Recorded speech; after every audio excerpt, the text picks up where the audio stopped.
Eu sou a professora Fabiane Adelo Toneto Costas, sou professora da Universidade Federal de Santa Maria, campus sede.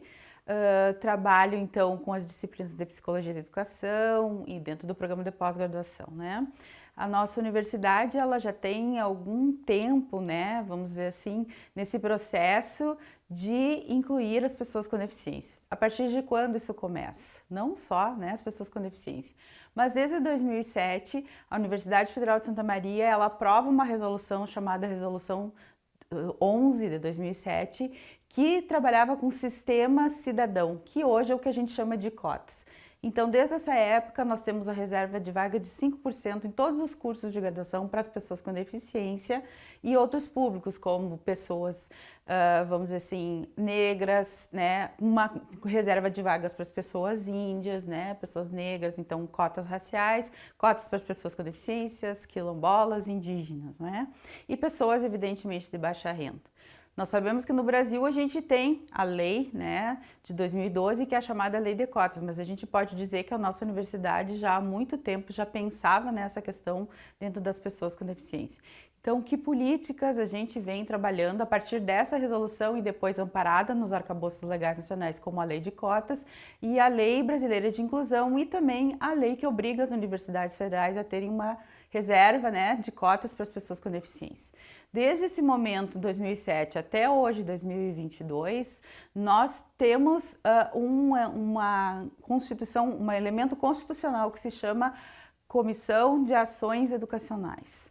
Nessa Comissão de Ações Educacionais, nós temos três grandes subdivisões. A subdivisão de acessibilidade, a subdivisão de apoio à aprendizagem e a subdivisão de ações afirmativas. A gente pode dizer que a subdivisão de acessibilidade e a subdivisão de apoio à aprendizagem elas são diretamente ligadas aos processos, não só de acesso, mas os processos de permanência das pessoas com deficiência dentro da nossa universidade. E, claro, todos aqueles outros públicos que são marcados por algum tipo de diferença e que acessam hoje a Universidade Federal de Santa Maria. Dentro desse histórico, como é o engajamento dos estudantes com deficiência na implementação dessas políticas e até a fiscalização, vamos assim dizer, bem como se há corpo docente, corpo de servidores técnico-administrativos também com deficiência na universidade? Sim, nós temos a participação dos estudantes a partir do Diretório Central de Estudantes, que também representa esses estudantes, e ao final de a cada ano letivo, os estudantes que fazem parte, participam dos nossos serviços, que são oferecidos pela CAED, tanto na subdivisão de aprendizagem como na subdivisão de acessibilidade, eles preenchem um formulário avaliativo. Esse formulário avaliativo, ele ajuda a qualificar os serviços da comissão, mas ao mesmo tempo ele também subsidia outras ações dentro da nossa universidade. Sim, nós temos técnicos que têm algum tipo de deficiência e nós temos também docentes que têm algumas deficiências. Tanto a questão dos docentes como os discentes, nós temos um setor que trabalha com a qualidade da vida do servidor dentro da universidade. Então, nós temos, além da Comissão de Ações Educacionais, nós temos outros serviços dentro da Universidade Federal de Santa Maria que também, de alguma forma, eles oferecem algum tipo de política, alguma ação para esse público também dentro da nossa universidade. Como a professora, avalia essa dimensão desse diálogo, né, inclusivo dentro da universidade pública e com a sociedade civil, demonstrando que a universidade ela é um espaço para todos? Bom, nós temos tentado mostrar exatamente o que a universidade, no caso, a nossa universidade, faz em relação à sua comunidade. Nós sabemos que isso ainda é um diálogo que às vezes não é, vamos dizer assim, recebido pela comunidade, mas nós temos evitado esforço no sentido da comunicação e de projetos de extensão que a universidade oferece para a sua comunidade, né?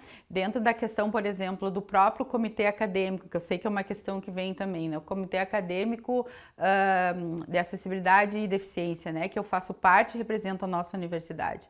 O que isso significa? Dentro das ações desse comitê, a gente tem uma interlocução com outras universidades, não só brasileiras, como universidades que fazem parte do que a gente chamaria de Mercosul.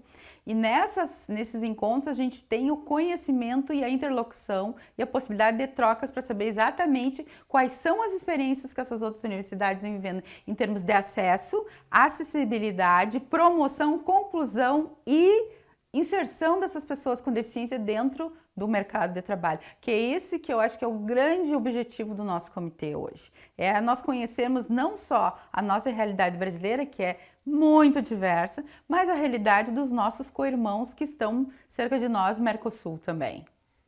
A partir das discussões, então, fomentadas no encontro da UGM este ano no Brasil, quais desafios a professora acredita que ainda temos quando a gente pensa nos indicadores de avaliação das políticas inclusivas no ensino superior e para fomentar ainda mais o engajamento dos estudantes, dos familiares na causa da Universidade para Todos? Nesse último biênio que eu participo, né, do Comitê Acadêmico de Acessibilidade e Deficiência, nós elaboramos um plano operativo. Dentro desse plano operativo, nós revisamos muitas das metas, muitas a gente conseguiu, vamos dizer assim, dar implementação, de fato, concretizá-las, mas algumas outras nós vamos rediscutir e vamos rever o que vamos fazer daqui para frente. Eu acho que esse é um dos primeiros desafios que a gente tem a partir dessa reunião, que vai se encerrar hoje, ao final da tarde, e que tem como grande mote essa discussão do próprio comitê e que nós tivemos a presença de muitos outros colegas, né, tanto do Brasil